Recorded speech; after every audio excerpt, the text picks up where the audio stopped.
السلام علیکم ورحمۃ اللہ وبرکاتہ۔ آج میں آپ کے سامنے سورہ نساء کی آیت نمبر 86 اور 87 یعنی 86 اور 87 کا ترجمہ لے کر حاضر ہوں، سماعت فرمائیے۔ اعوذ باللہ من الشیطان الرجیم، بسم اللہ الرحمن الرحیم۔ اور جب کوئی احترام کے ساتھ تمہیں سلام کرے تو اس کو اس سے بہتر طریقے کے ساتھ جواب دو، یا کم از کم اسی طرح۔ اللہ ہر چیز کا حساب لینے والا ہے۔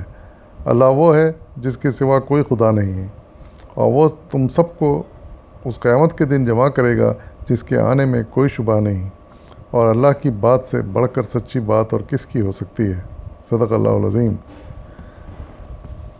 ان دو آیت میں سے پہلی آیت میں اللہ تعالیٰ ایک بہترین اخلاق کی تعلیم دے رہے ہیں، اور وہ یہ ہے کہ جب کوئی تمہیں سلام کرے تو اس کو ویسے ہی طریقے سے اس کا جواب دو، بلکہ بہتر یہ ہے کہ اس کو اور اچھے الفاظ سے اور بہتر طریقے سے اس کا جواب دو۔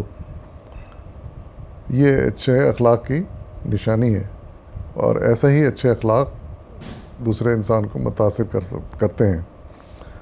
اور پھر ساتھ میں ہی فرمایا کہ اللہ ہر چیز کا حساب لینے والا ہے، یعنی ان چھوٹی چھوٹی باتوں کا بھی اللہ تعالیٰ حساب لے گا۔ تو اس بات کو ذہن میں رکھتے ہوئے ہمیں اور زیادہ احتیاط کرنی چاہیے۔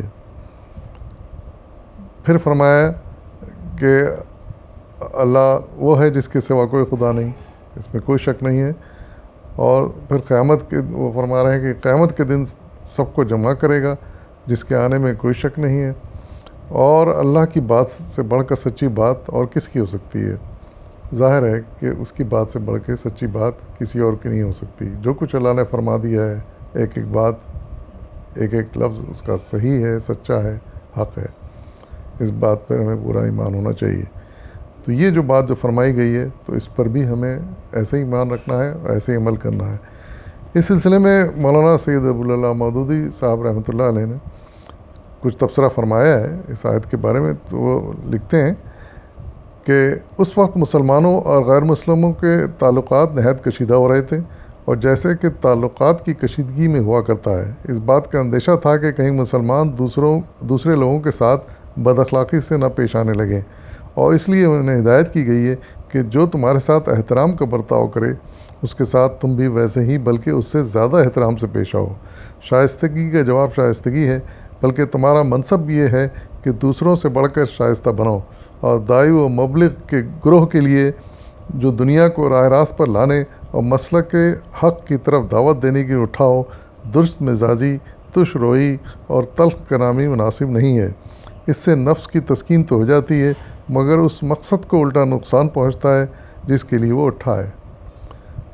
بڑی بہترین باتیں کہیں مولانا نے، اور یہ حقیقت ہے کہ اس زمانے میں بھی اور آج بھی ہم کسی کو متاثر کر سکتے ہیں تو اپنے اچھے اخلاق سے، اپنے اچھے سلوک سے کر سکتے ہیں۔ بد اخلاقی یا بد سلوکی کبھی دوسرے کے انسان کے دل پر اچھا اثر نہیں ڈال سکتی، خاص طور سے جب کہ ہم ایک بہترین دین کے مبلغ کی حیثیت سے کام کر رہے ہیں۔ ہر مسلمان اپنی جگہ ایک مبلغ ہے، تو اس لیے ہمیں ان باتوں کا پورا خیال رکھنا چاہیے، اور یاد رکھنا چاہیے کہ اچھے اخلاق ہی دوسرے کو متاثر کر سکتے ہیں، اور اچھے اخلاق سے ہی ہم دوسرے کو اپنے دین کے قریب لا سکتے ہیں۔ وآخر دعوانا والحمد للہ رب العالمین۔